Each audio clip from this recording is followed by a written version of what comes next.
Ayan, hello mga kaibigan. Magandang araw po sa ating lahat. Ngayon po, gagawa po ako ng nilupak. Ito po ang kamuting kahoy namin. Ilaga po natin ito.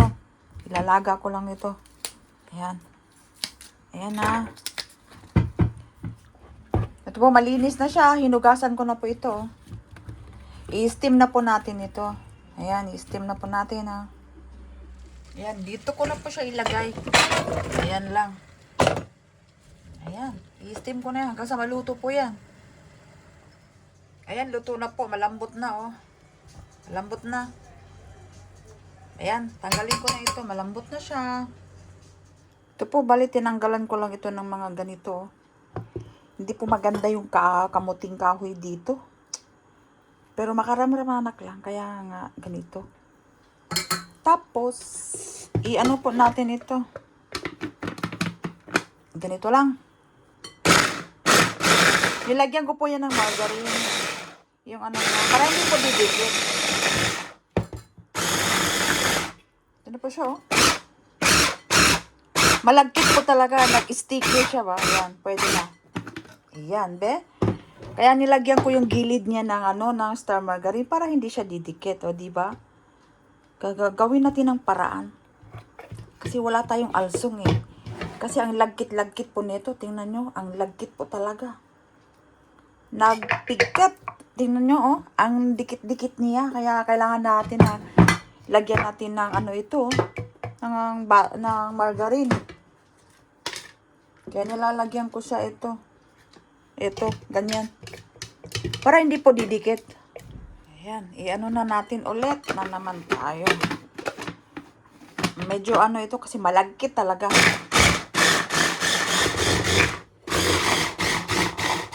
Ayan, ito na po ang mga sangkap sa nilupak ko. Ito na ko na siya, na-blend. Na-blender ko na siya yan. Tapos, kailangan din ng 1/4 na sugar, 1/2 na condensed milk, at saka 1/4 din na star margarine. Ngayon po, itong natin, ito may dahon ng saging, itong paglagayan ko. Ayan, pahiran ko lang siya ng butter. Ito na siya. Nakahanda na po itong bandehan natin. May margarine na, o oil, butter, kahit na ano. Ngayon, isama ko na ito dito. Parang ko yata ito sa makina ko. Asukal na 1/4. Tikman na lang natin kasi hindi na po natin kailangan iluto to, eh.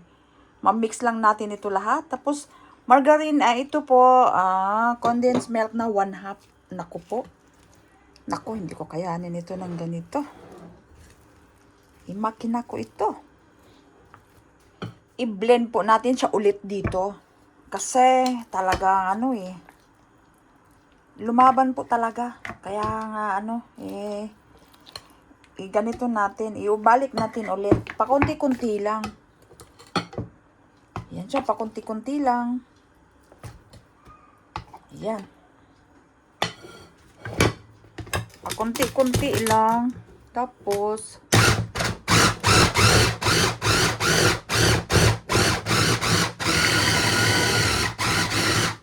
tingnan nyo, lumaban na po.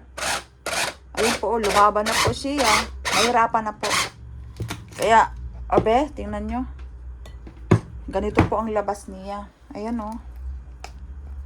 Talagang malagkit masyado. Kaya kailangan may butter. Ganito, oh. Ayan, oh. Nagawa ko na. Ngayon, ito na naman siya. Best? Sumama sa Sumama siya sa kutsilyo niya, be. Ayan na siya. Hanggang sa matapos po ako, oh. Tingnan nyo, ganito na siya. Tapusin ko po lahat. Ayan. Ito na po. Natapos ko na po ngayon. Ito na. Ilagay na natin siya dito. Kaya tingnan mo, maraming butter para hindi po siya didikit. Kasi ang lagkit-lagkit po nito.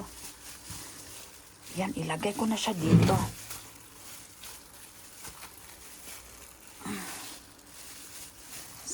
Natin. Naglagay po ko ng butter sa kasi talagang dumikit po talaga siya.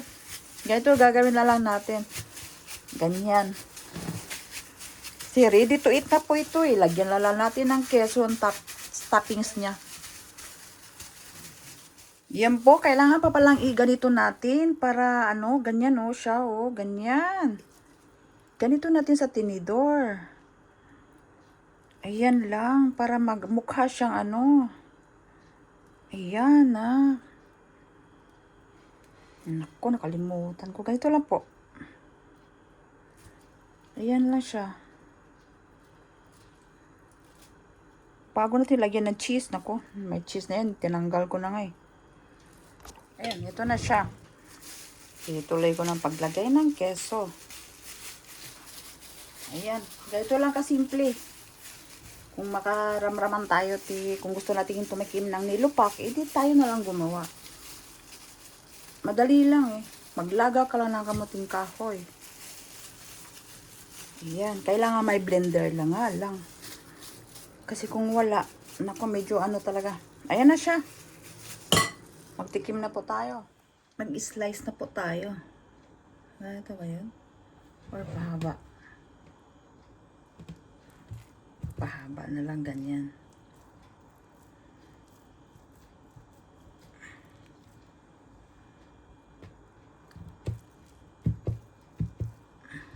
Ganito lang. Tapos ganyan. O, di ba?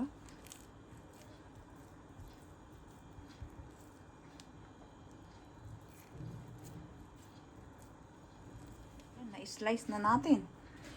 Ngayon magtanggal tayo. Dito na lang sa ano. Dito na lang siya.